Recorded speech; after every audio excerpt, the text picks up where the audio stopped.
जय हिंद। नमस्कार साथियों, आज हम लोग बात करने जा रहे हैं रेलवे जूनियर इंजीनियर 18 दिसंबर शिफ्ट 3 के 2024 के साइंस के पोर्शन के बारे में। तो इसमें पहले क्वेश्चन आया था, which of the following is exothermic reaction, मतलब इनमें से कौन सा एक्सोथर्मिक रिएक्शन है। एक्सोथर्मिक रिएक्शन वो होता है जिसमें कि हीट रिलीज होती है।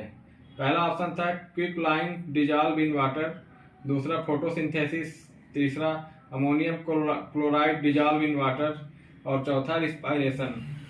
तो इसका आंसर हो जाएगा quick line dissolve in water, क्योंकि जब क्विक लाइन को वाटर में डिजॉल्व करते हैं तो एक अमाउंट ऑफ हीट निकलती है। क्विक लाइन को कैल्शियम ऑक्साइड भी बोला जाता है, इसका फार्मूला होता है CaO। दूसरा क्वेश्चन था, which bacterial infection is considered as a sexual transmitted disease STD, मतलब कौन से बैक्टीरियल डिजीज से STD होता है। पहला था निमोनिया, दूसरा था गोनोरिया, तीसरा टाइफाइड और चौथा था ट्यूबरक्लोसिस। तो इसका आंसर हो जाएगा गोनोरिया, इसी से STD होता है। और तीसरा क्वेश्चन था, neutralisation reaction is a type of, मतलब 4 ऑप्शन दिए थे, उसमें से हमें पता करना था कि कौन सा न्यूट्रलाइजेशन रिएक्शन है।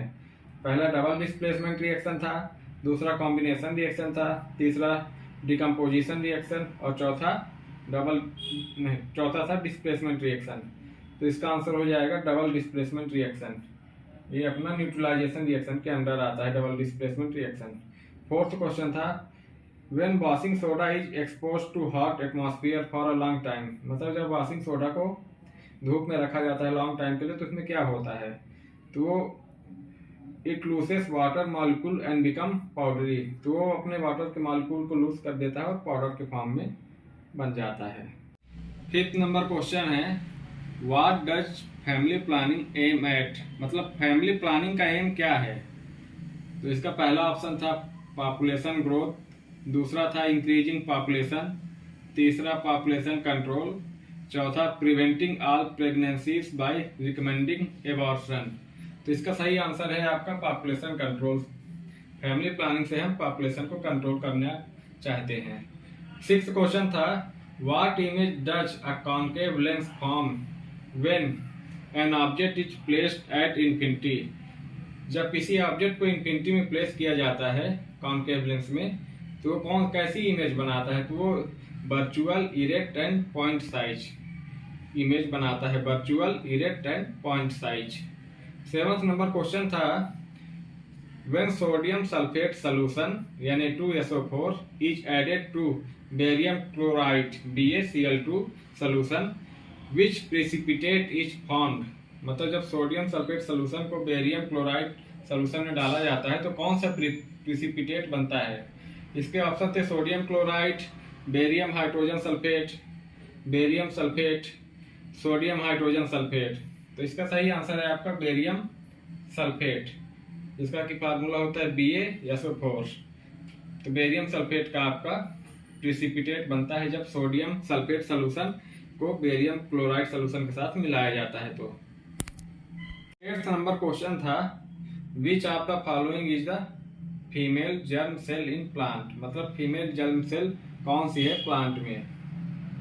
इनमें से पहला ऑप्शन था cell in the centre of ovule, दूसरा था सेल आउटसाइड द ओव्यूल, तीसरा था एग सेल, चौथा था cell opposite to egg cell in an ovule.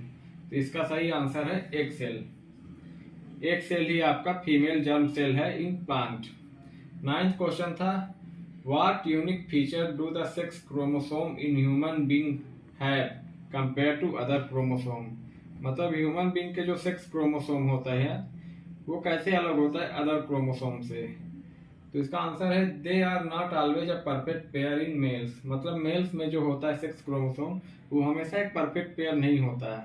तो मेल में जैसे XY होता है सेक्स क्रोमोसोम, उसमें Y थोड़ा स्लाइटली स्मॉलर होता है X क्रोमोसोम से, और उसके नंबर ऑफ जीन्स Y के कम होते हैं एज कम्पेयर टू X, इसीलिए they are not always a perfect pair in mails.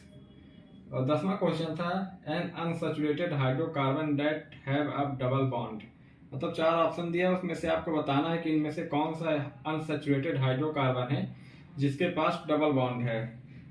तो ऑप्शन तो आपके C3H4, C3H6, C3H8, C2H2। तो इसका सही आंसर है आपका C3H6, जिसको कि हम लोग प्रोपीन बोलते हैं। और इसका ये आपका डायग्राम है जिसमें से कि ये डबल बॉन्ड है, इसको हम लोग प्रोपीन बोलते हैं। और इसका जनरल फार्मूला होता है CnH2n। C3H6 इसका सही आंसर है। 11th क्वेश्चन है, what happen when sodium hydroxide NaOH react with copper sulphate solution CuSO4। तो जब CuSO4 प्लस 2 NaOH रिएक्ट करते हैं तो कॉपर हाइड्रोक्साइड प्रेसिपिटेट बनता है CuOH2 का होल ट्वाइस प्लस Na2SO4। तो जब सोडियम हाइड्रोक्साइड और कॉपर सल्फेट सोल्यूशन रिएक्ट करते हैं तो कॉपर हाइड्रोक्साइड का प्रेसिपिटेट बनता है। 12th नंबर क्वेश्चन था, which plant propagate through runner. Runner क्या होता है? एक हॉरिजॉन्टल स्टेम होती है जिसके के पास नोड रहता है और उस नोड से आपके रूट निकलते हैं, तो एक नया प्लांट वहां से डेवलप होने लगता है। तो इनमें से कौन सा प्लांट रनर के थ्रू प्रोपोगेट करता है, मतलब नए प्लांट को जन्म देता है? तो इसका पहला ऑप्शन था आपका स्ट्रॉबेरी, दूसरा रोज, तीसरा जैस्मिन, चौथा पोटैटो। तो स्ट्रॉबेरी में रनर के थ्रू प्रोपोगेशन होता है। 13th क्वेश्चन था, lens have how many principal foci. तो लेंस के पास 2 ही प्रिंसिपल फोकी होते हैं on each side of the lens. इसका आंसर हो जाएगा 2। 14th क्वेश्चन था, which scientist is credited with discovery of electromagnetic induction. Electromagnetic induction के लिए किस साइंटिस्ट को क्रेडिट दिया जाता है? इसके ऑप्शन थे आपके Michael Faraday, Isaac Newton, Nikola Tesla और थॉमस एडिसन। तो इसका सही आंसर हो जाएगा आपका माइकल फैराडे। इन्होंने 1831 में इलेक्ट्रोमैग्नेटिक इंडक्शन की डिस्कवरी की थी। Thank you.